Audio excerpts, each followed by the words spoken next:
আপনারা চিকেন নেকের কথা ভুলে যাবেন না, আপনারা চিকেন নেকের কথা ভুলে যাবেন না।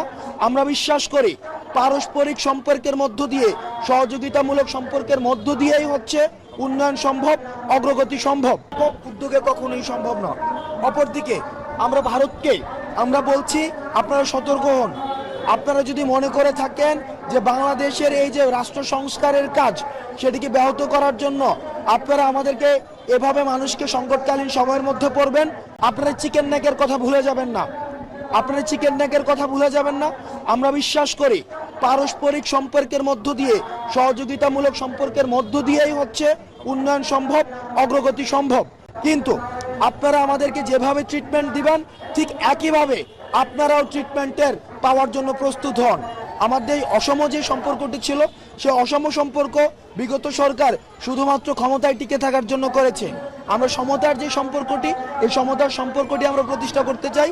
সুতরাং ভারতের বর্তমান আমাদের সাথে যেই যে আচরণ করবে সেই আচরণ নির্ধারণ করবে ভারতের সাথে ভবিষ্যতে আমাদের কেমন আচরণ হবে।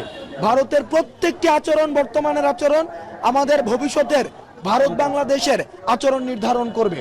সেই জায়গা থেকে আমরা ভারতকে বলতে চাই আপনারা সহযোগিতামূলক সম্পর্ক রাখুন, প্রতিবেশী সুলভ সম্পর্ক রাখুন, এবং আপনারা যদি আমাদেরকে এভাবে সংকটকালীন সময়ের মধ্যে আপনারা ইচ্ছাকৃতভাবে ঠেলে ফেলে দেন, সেটির প্রতি উত্তর বা সেটির যে পাল্টা ব্যবস্থা সেটিও কিন্তু বাংলাদেশ গ্রহণ করবে।